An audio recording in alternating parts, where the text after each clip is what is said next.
नमस्कार दोस्तों, Dharmendra Tiwari lab channel पर आप सभी का स्वागत है। इसके पहले हम लोगों ने पॉलिटी में संविधान सभा के गठन फॉर्मेशन ऑफ कॉन्स्टिट्यूएंट असेंबली के विषय में अध्ययन किया था। आज उसी बात को हम आगे बढ़ाते हुए उसी चैप्टर के अंतर्गत कुछ और महत्वपूर्ण बिंदुओं पर प्रकाश डालते हैं। और हमने बताया था कि कैबिनेट मिशन क्यों नाम पड़ा और कैबिनेट मिशन के अंतर्गत संविधान सभा का क्या हुआ था गठन। नवंबर 1946 में संविधान सभा का गठन हुआ था और ब्रिटिश सरकार ने संविधान सभा के लिए 389 सीटों को आवंटित किया था, अर्थात सहमति प्रदान की थी। और 389 सीटों पर चुनाव होना था। ये नहीं कि कोई भी व्यक्ति संविधान सभा का सदस्य बन सकता था, ऐसा नहीं था। 389 सीटों के लिए सदस्यों के लिए संविधान सभा के 389 सदस्यों के लिए चुनाव होना था और चुनाव में जो सदस्य चुनाव जीत कर आते वही सदस्य संविधान सभा के क्या बनते, संविधान सभा के सदस्य बनते और वही सदस्य मिलकर 389 सदस्य संविधान का क्या करते, निर्माण करते। तो 389 सदस्यों को तीन भागों में विभाजित किया गया था, एक ब्रिटिश प्रांत और एक कमिश्नरी क्षेत्र और देसी रियासत। ब्रिटिश प्रांत के अंतर्गत वे प्रांत आते थे जहां पर प्रत्यक्ष या अप्रत्यक्ष रूप से अंग्रेज भारत में शासन कर रहे थे। उन प्रांतों पर ब्रिटिश प्रांत उन्हें कहा गया और वहां ब्रिटिश प्रांतों के लिए जो है सीटों का जो आवंटन हुआ था वो 292, अर्थात ब्रिटिश प्रांतों के अंतर्गत 292 सदस्यों को संविधान सभा में चुन के आना था। और कमिश्नरी क्षेत्र वे थे जहां पर अंग्रेजों के बड़े अधिकारी, सिविल अधिकारी का आवास हुआ करता था, निवास हुआ करता था, जो बड़े शहर हुआ करते थे। भारत में अंग्रेजों का जो राज्य था, जो बड़े शहर थे, वहां पर जो है कमिश्नरी क्षेत्र था। बड़े आला कमान, बड़े बड़े अधिकारी वहां पर रहते थे। तो उन चार क्षेत्रों को के लिए भी चार जो है संविधान सभा के सदस्यों की सीट नियुक्त की गई थी। तो वो कौन कौन से चार जगह थे?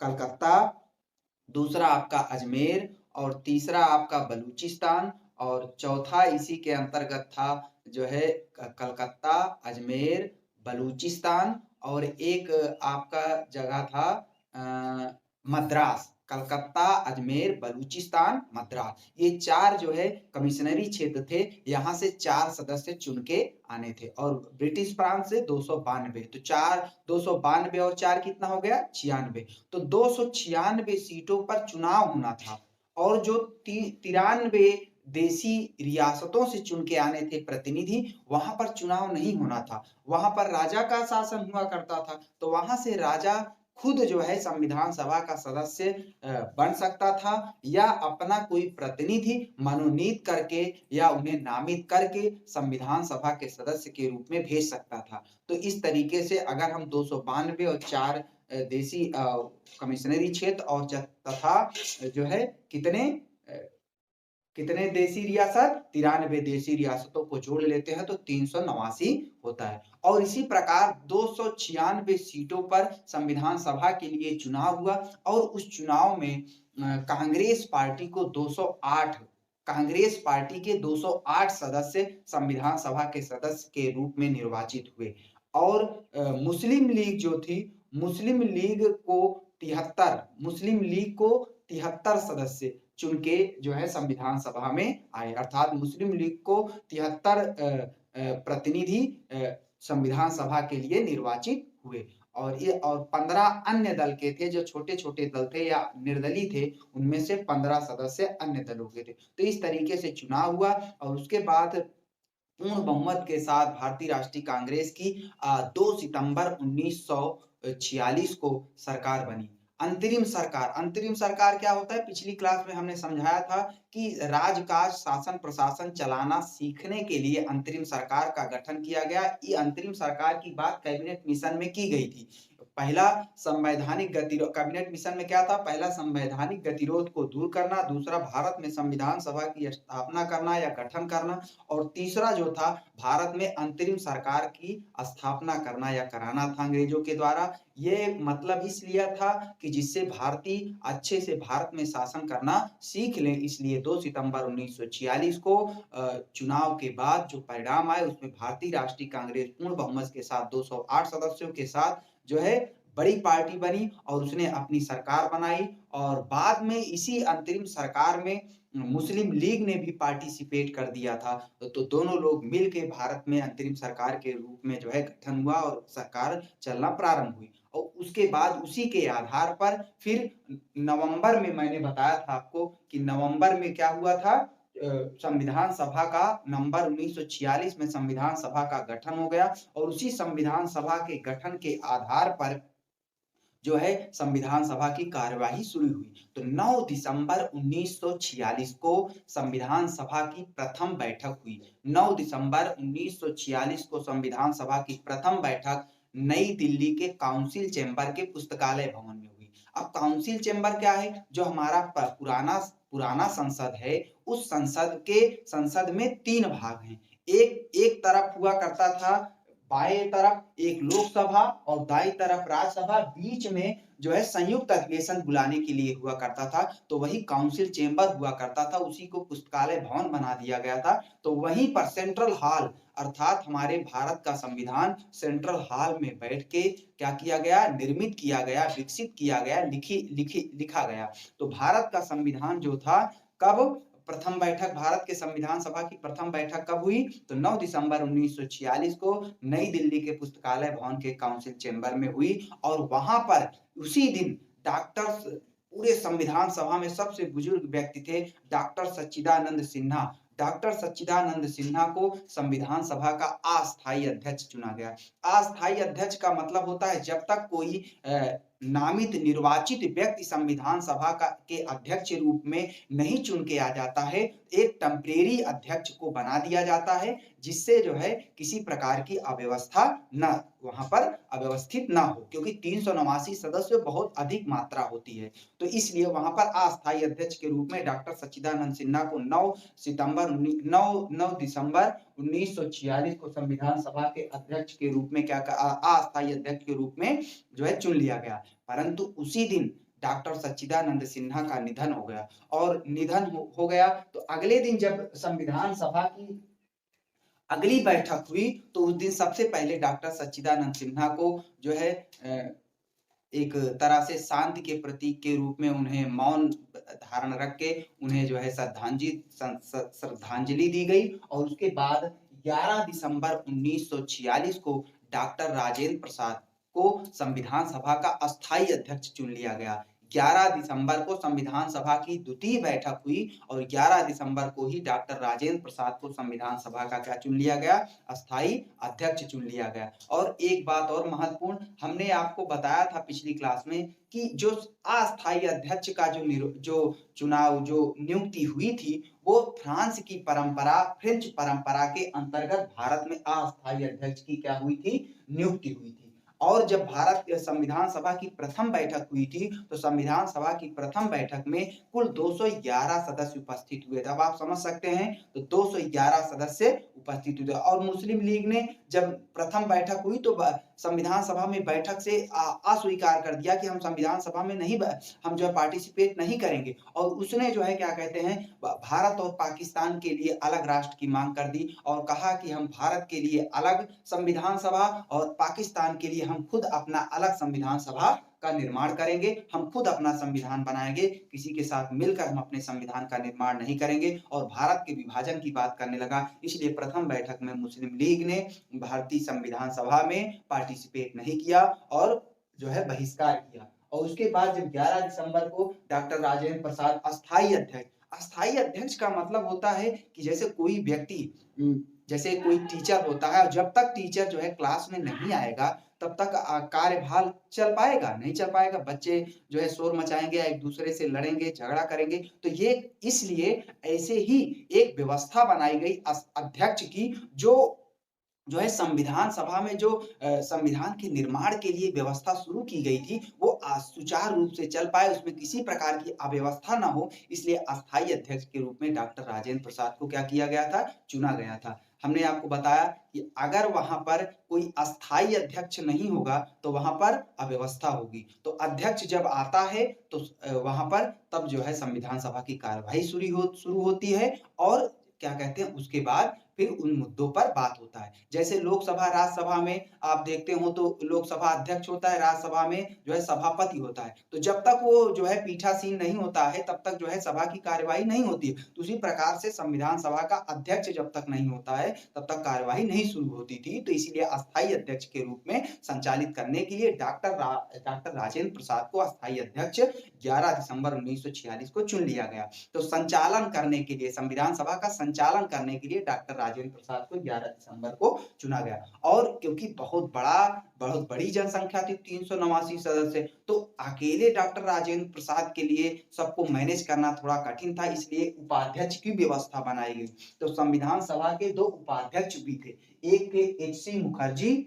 संविधान सभा के 2 उपाध्यक्ष कौन कौन थे, एक एच.सी. मुखर्जी थे और दूसरे बी.टी. कृष्णमचारी। तो संविधान सभा के कुल कितने उपाध्यक्ष थे, 2। कौन कौन से, एच.सी. मुखर्जी तथा बी.टी. कृष्णमचारी। संविधान सभा के 2 उपाध्यक्ष थे, कौन कौन से, एच.सी. मुखर्जी तथा बी.टी. कृष्णमचारी। और जबकि संविधान सभा का अस्थायी अध्यक्ष कौन था, या संविधान सभा के संचालन समिति का अध्यक्ष कौन था, तो डॉक्टर राजेंद्र प्रसाद। 11 दिसंबर। उसके बाद 13 दिसंबर 1946 को संविधान सभा की तृतीय बैठक हुई, और संविधान सभा की तृतीय बैठक के प्रारंभ होते ही पंडित जवाहरलाल नेहरू ने भारतीय संविधान सभा की प्रस्तावना या उद्देशिका को प्रस्तुत किया। तो भारतीय संविधान की प्रस्तावना या उद्देशिका को भारतीय संविधान सभा में कब प्रस्तुत किया गया, एग्जाम में पूछता है, 13 दिसंबर 1946 को। तो भारतीय संविधान सभा की प्रस्तावना को किसने संविधान सभा में, प्रस्तावना भी पूछता है, उद्देशिका, दोनों एक ही चीज है। तो भारतीय संविधान सभा की प्रस्तावना को 13 दिसंबर 1946 को संविधान सभा में किसने प्रस्तुत किया,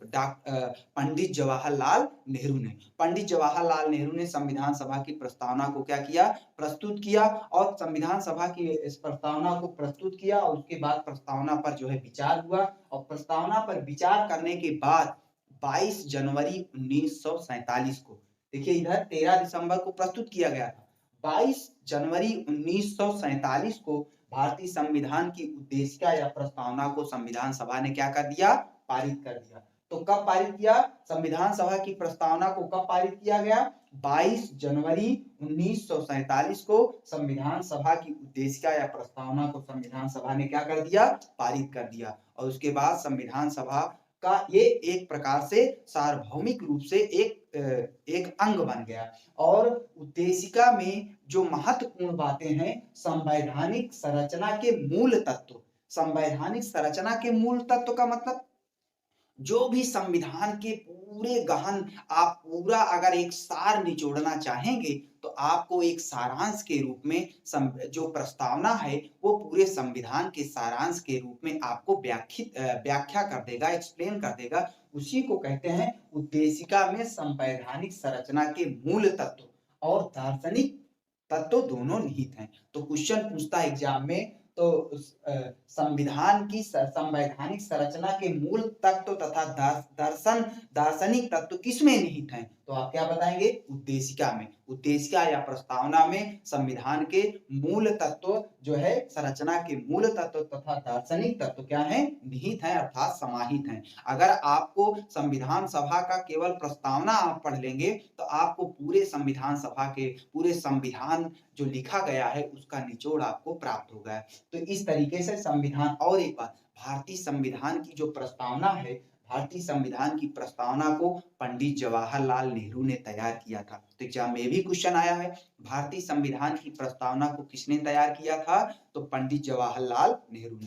भारतीय संविधान की उद्देशिका को किसने प्रारूप तैयार किया था, तो पंडित जवाहरलाल नेहरू। अब आपके मन में आ रहा होगा प्रस्तावना है क्या, तो प्रस्तावना एक प्रकार से एक पेज में लिखा गया, जब आप संविधान खोलेंगे, संविधान का मूल संविधान को आप खोलेंगे तो जो पहला पेज मिलेगा वही है प्रस्तावना या उद्देशिका। जब आप कोई भी पुस्तक या खरीदते हैं तो उसमें पहले पेज के रूप में कुछ उद्देशिका या प्रस्तावना के रूप में आपको लिखा हुआ बताता है कि उससे ये पता चलता है कि उस पुस्तक के बारे में, वो पुस्तक के विषय में बताया जाता है क्या-क्या बातें हैं। वैसे ही प्रस्तावना संविधान के अंदर जो निहित मूल तत्व हैं, जो बातें हैं, जो संरचना है, उनके बारे में प्रस्तावना क्या करता है, बताता है। तो वही है प्रस्तावना। प्रस्तावना का जो प्रारूप तैयार किया था पंडित जवाहरलाल नेहरू ने, उसमें क्या बातें हैं, आप एक इसको जो है सारांश रूप से समझ लीजिए और उसके बाद हम प्रस्तावना चैप्टर लेके आएँगे तो वहाँ पर उसको एक्सप्लेन करेंगे बहुत डिटेल में। तो प्रस्तावना में पंडित जवाहरलाल नेहरू ने लिखा है, हम भारत के लोग भारत को एक संपूर्ण प्रभुत्व संपन्न, समाजवादी, पंथ निरपेक्ष, लोकतंत्रात्मक गणराज्य बनाने के लिए तथा उसके समस्त नागरिकों को सामाजिक, आर्थिक, राजनीतिक न्याय, सामाजिक, आर्थिक, राजनीतिक न्याय, विचार, अभिव्यक्ति, विश्वास, धर्म, उपासना की स्वतंत्रता प्राप्त करने के लिए तथा प्रतिष्ठा और अवसर प्राप्त करने के लिए उन सब में व्यक्ति की गरिमा, राष्ट्र की एकता तथा अखंडता को सुनिश्चित करने वाली अपनी इस संविधान सभा में आज तारीख 26 नवंबर मिति मार्ग 26 नवंबर 1949 मिति मार्ग शुक्ल सप्तमी संवत 2006 विक्रमी को एतद द्वारा अपनी इस संविधान सभा को अधिनियमित, अंगीकृत और आत्मर्पित करते हैं। तो यही जो आपका इसमें हमने पूरा सुनाया, यही प्रस्तावना है। इसी प्रस्तावना को पंडित जवाहरलाल नेहरू ने क्या किया था, तैयार किया था। लेकिन प्रस्तावना में जो समाजवादी, पंथ निरपेक्ष और अखंडता शब्द है, ये बाद में 42वां संविधान संशोधन 76 के द्वारा बाद में जोड़ा गया। तो इसमें समाजवादी, पंथ निरपेक्ष और अखंडता शब्द ये 42वें संविधान संशोधन 1976 के द्वारा बाद में जोड़े गए। तो इसका हम और डिटेल में जब हम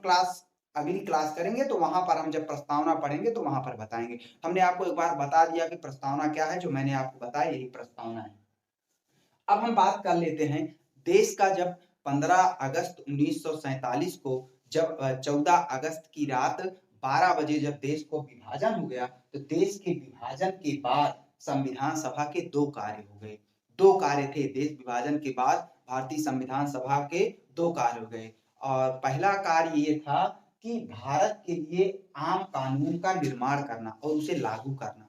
आम कानून का मतलब, तो भाई जब संविधान का निर्माण हुआ ही नहीं था तो कोई आम कानून मतलब है कि अस्थायी कानून कुछ ना कुछ तो बनाना पड़ेगा ना, जिससे, क्योंकि अंतरिम सरकार का गठन हो गया था तो सरकार कैसे चलेगी जब कानून, कुछ ना कुछ तो कानून बनाना पड़ेगा ना। तो इसी आधार पर भारत के लिए आम कानून, जिससे शासन प्रशासन व्यवस्था सही से सुचारू रूप से चले, इसके लिए और उसे लागू करने के लिए जो है, पहला क्या था, भारत के लिए आम कानून तथा निर्माण करना और उसको लागू करने का काम था। तो इसके अध्यक्ष थे जीबी मावलंकर, गणेश वासुदेव मावलंकर। तो संविधान सभा के भारत में संविधान सभा के गठन के बाद दो काम था। तो पहला काम जो था आम कानून का निर्माण करना, उसे लागू करना, और इसके अध्यक्ष कानून निर्माण करना और कानून का लागू करने के लिए किसे अध्यक्ष नियुक्त किया गया था, तो किसे, जीबी मावलंकर, गणेश वासुदेव मावलंकर। अब एग्जाम में बहुत बार क्वेश्चन पूछा है कि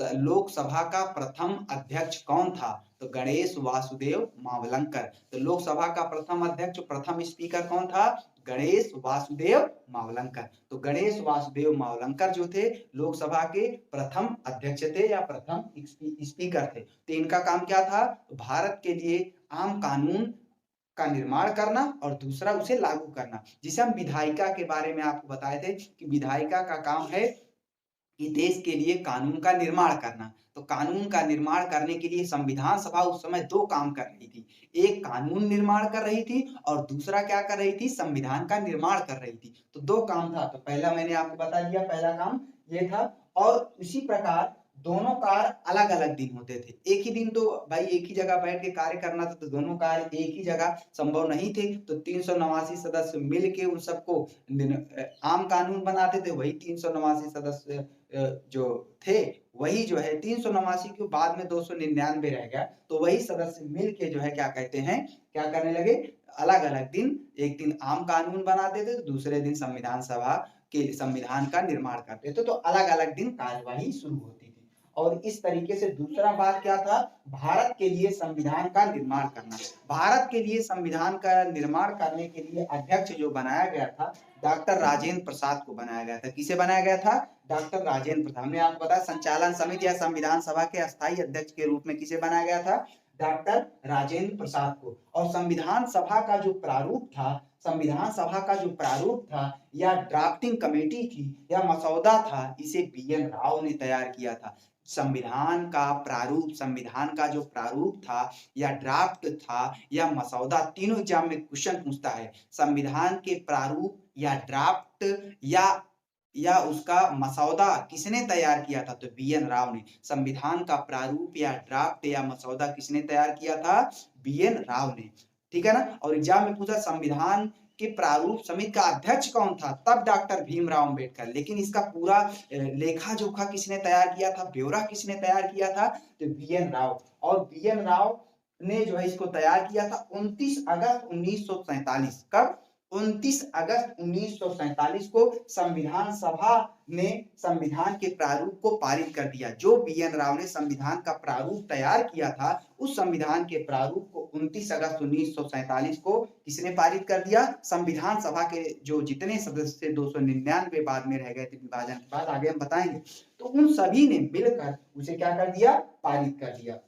और 29 अगस्त 1947 को ही संविधान की प्रारूप समिति का या ड्राफ्टिंग समिति का या मसौदा समिति का जो है गठन कर दिया गया। तो प्रारूप समिति, मसौदा समिति या ड्राफ्टिंग समिति का गठन कब किया गया, तो 29 अगस्त 1947 को। और 29 अगस्त 1947 को ही संविधान सभा का जो है क्या किया गया, प्रारूप को पारित किया गया। और 29 अगस्त को ही संविधान के प्रारूप समिति का क्या किया गया, गठन किया गया। और भारतीय संविधान के जो मुख्य संवैधानिक सलाहकार थे, बी.एन. राव ही थे। भारतीय संविधान के मुख्य संवैधानिक सलाहकार कौन थे, बी.एन. राव। भारतीय संविधान के प्रारूप को किसने तैयार किया था, बी.एन. राव ने। भारतीय संविधान के प्रारूप को भारतीय संविधान सभा ने कब पारित किया, 29 अगस्त 1947 को। भारतीय संविधान के प्रारूप समिति का गठन कब हुआ, तो 29 अगस्त 1947 को। और इस प्रारूप समिति में कुल 7 सदस्य थे। भारतीय संविधान की प्रारूप समिति में कुल कितने सदस्य थे, 7 सदस्य थे। तो भारतीय संविधान की प्रारूप समिति में कुल कितने सदस्य थे, 7 सदस्य। पहले सदस्य के रूप में अध्यक्ष कौन था, डॉक्टर भीमराव अंबेडकर। प्रारूप समिति के या मसौदा समिति या ड्राफ्टिंग कमेटी के अध्यक्ष कौन थे, डॉक्टर भीमराव अंबेडकर। प्रारूप समिति के अध्यक्ष या ड्राफ्टिंग इंग्लिश में बोलते हैं, मसौदा एक तरह से उर्दू में हो जाता है। तो तीनों एग्जाम में क्वेश्चन पूछा है, कभी कभी ड्राफ्टिंग कमेटी पूछ लेता है, तो कभी मसौदा समिति पूछ लेता है, तो कभी कभी प्रारूप समिति पूछ लेता है। तो प्रारूप समिति, मसौदा समिति या ड्राफ्टिंग कमेटी के अध्यक्ष कौन थे, डॉक्टर भीमराव अंबेडकर। और प्रारूप समिति कुल कितने सदस्यीय कमेटी थी, 7 सदस्यीय कमेटी थी। तो प्रारूप समिति के अध्यक्ष कौन थे, डॉक्टर भीमराव अंबेडकर। कौन थे, डॉक्टर भीमराव अंबेडकर। दूसरे थे एन गोपाल स्वामी अयंगर। तो एन गोपाल स्वामी अयंगर। और तीसरे थे अल्लादी कृष्णा स्वामी अय्यर। तीसरे कौन थे, अल्लादी कृष्णा स्वामी अय्यर। और चौथे थे कन्हैयालाल मणिकलाल मुंशी। चौथे सदस्य कौन थे, कन्हैयालाल मणिकलाल मुंशी। और पांचवे सैयद मोहम्मद सादुल्ला। कौन था, सैयद मोहम्मद सादुल्ला। और छठे जो थे एन माधव राव। एन माधव राव को बी.एन. मित्र के स्थान पर क्या किया गया था, प्रारूप समिति का सदस्य नियुक्त किया गया था। और सातवें सदस्य जो थे डी.पी. खेतान। 1948 में डी.पी. खेतान की जब मृत्यु हो गई, तो इनके निधन के बाद टी.टी. कृष्णमाचारी को बनाया गया। तो 1948 में किसका निधन हो गया, डी.पी. खेतान का जब निधन हो गया, तो इनके स्थान पर किसको बना दिया गया, बी.टी. कृष्णमाचारी को प्रारूप समिति का क्या बना गया, सदस्य बना गया। और हमने बताया था कि एन माधव राव ने जो है बाद में कमेटी से अलग हो गए थे, तो उनके स्थान पे किसको? बीएल मित्र को जो है संविधान की प्रारूप समिति में जगह दी गई थी। तो हमने आपको बताया संविधान के प्रारूप समिति में कुल कितने सदस्य थे? 7। संविधान की प्रारूप समिति या ड्राफ्टिंग कमेटी या मसौदा समिति के अध्यक्ष कौन थे? डॉक्टर भीमराव अंबेडकर। और 7 सदस्य कौन थे? डॉक्टर भीमराव अंबेडकर। दूसरे कौन थे? अल्लादी कृष्णा स्वामी अय्यर। और चौथे कन्हैयालाल मणिकलाल मुंशी। और 5वें एन गोपाल स्वामी अयंगर। और छठे आपके कौन थे? सैयद मोहम्मद सादुल्ला। और 7वें एन माधवराव। और उसके बाद 6ठे एन माधवराव और 7वें टीपी खेतान। तो इस तरीके से संविधान के प्रारूप समिति के कुल कितने सदस्य हो गए? 7 सदस्य हो गए। हमने आपको बताया था कि संविधान जो भारतीय संविधान है उस संविधान पर कुल कितनी महिलाओं ने हस्ताक्षर किए हैं? 8 महिलाओं। भारतीय संविधान पर कुल कितनी महिलाओं ने हस्ताक्षर किए हैं? 8। लेकिन भारतीय संविधान का जो क्या कहते हैं, संविधान में महिला सदस्यों की संख्या कितनी थी? तो 15। भारतीय संविधान में महिला सदस्यों की संख्या 15, लेकिन भारतीय संविधान पर कितनी महिलाओं ने हस्ताक्षर किया है? 8 महिलाओं ने हस्ताक्षर किया है। संविधान में मुस्लिम सदस्यों की संख्या संविधान सभा में कितनी थी? 72। संविधान सभा में मुस्लिम सदस्यों की संख्या कितनी थी? 72। हस्ताक्षर करने वाली महिलाओं की संख्या 8। और संविधान सभा में कुल महिलाओं की संख्या 15। और संविधान सभा के सचिव के रूप में किसे? एच.बी.आर. अयंगर को बनाया गया। संविधान सभा का सचिव कौन सा? एच.बी.आर. अयंगर। संविधान सभा का सचिव एच.बी.आर. अयंगर। और संविधान सभा के मुख्य प्रारूपकार के रूप में एस.एन. मुखर्जी। संविधान सभा का मुख्य प्रारूपकार कौन था? एस.एन. मुखर्जी। संविधान सभा का मुख्य प्रारूपकार कौन था? एस.एन. मुखर्जी।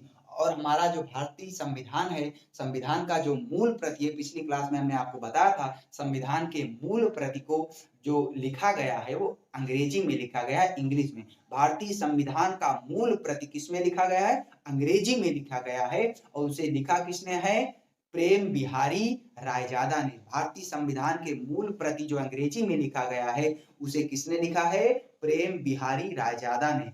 ठीक है ना। और भारतीय संविधान की सजावट किसने की है? तो नंदलाल घोष ने। भारतीय संविधान पर जो बढ़िया आकार आकृति बनाई गई है तो उसका आकार आकृति उसकी सजावट का काम किसने किया है? तो नंदलाल घोष ने। लेकिन भारतीय संविधान के मूल प्रति जो अंग्रेजी में लिखा गया है, सुलेखन किया गया है, वो किसने किया है? प्रेम बिहारी रायजादा ने। तो आशा करते हैं आपको भारतीय संविधान सभा के गठन के अंतर्गत जो महत्वपूर्ण बातें हैं इस दूसरे क्लास के वीडियो में बहुत बेहतर तरीके से, स्पष्ट तरीके से समझ में आया होगा। इसके बाद इसी को हम और आगे बढ़ाते हुए तीसरा क्लास का वीडियो इसी संविधान सभा के गठन के अंतर्गत ले आएंगे। आप लोग प्लीज जो है चैनल को सब्सक्राइब करिए, बेल आइकन को दबाइए, जिससे आपको ऑल नोटिफिकेशन प्राप्त हो और आप सभी क्लास को अच्छे रूप से जो है पढ़ सके, मिस ना करें। और आपके ज्ञान का भंडार ऐसे प्रतिदिन दिन प्रतिदिन बढ़ता रहे और आप जीवन की ऊंचाइयों पर जो है पहुंचे, यही हमारा आप लोग से कामना करते हैं। और आप लोग प्लीज सपोर्ट करिए, हम आशा करते हैं।